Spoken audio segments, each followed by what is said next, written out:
Para usted, ¿qué es castrochavismo y qué siente cuando escucha esa palabra? El significado de castrochavismo como tal, no sabría decírtelo, ¿sí?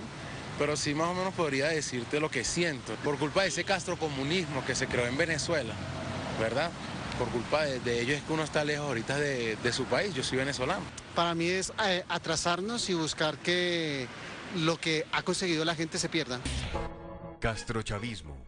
Pues es una palabra relativamente reciente en nuestro idioma, usual en varios países de América, para referirse a esa ideología basada en el pensamiento de Fidel Castro y de Hugo Chávez. Es un espantapájaros que cada vez asusta menos.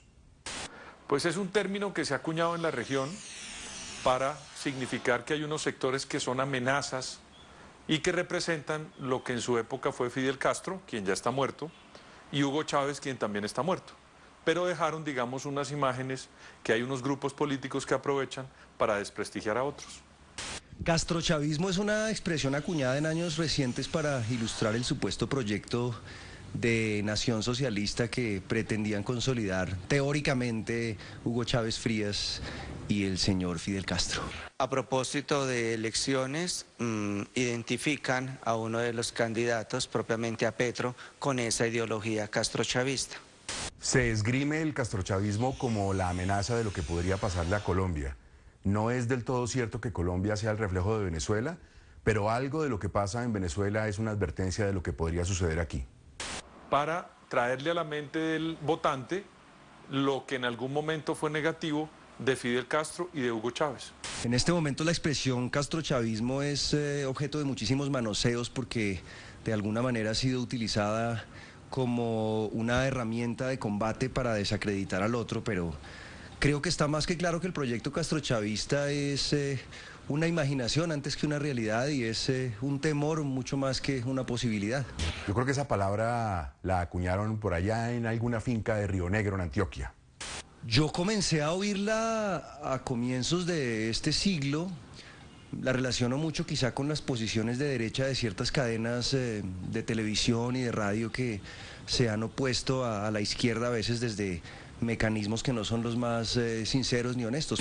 Porque estamos en campaña política y en choque de fuerzas y cuando una palabra es sonora y diferente a las que normalmente usamos empieza a calar en la gente. Sin duda por la presidencia de Nicolás Maduro y de Hugo Chávez. Entonces los errores que ha cometido, las pifias que ha cometido Nicolás Maduro en Venezuela se la cobran muy caro a sectores que hoy, después del proceso de paz en Colombia, están relacionados con la izquierda colombiana y es una forma de desprestigiarlos. La palabra se empezó a convertir en un término de uso general porque muchos comenzaron a dejarse contagiar de ese pánico y otros se convirtieron en promotores de ese pánico. De manera que los promotores de ese pánico diseminaron la palabra, la hicieron común y la gente que compró ese pánico para sí comenzó a dispersarla para generar un clima de terror que creo que tiene poco sentido seguir perpetuando.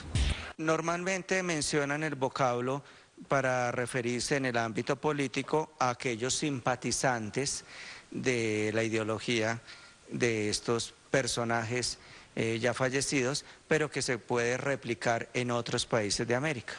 Los medios usan la palabra castrochavismo cuando registran las declaraciones de los políticos que emplean castrochavismo en su lenguaje.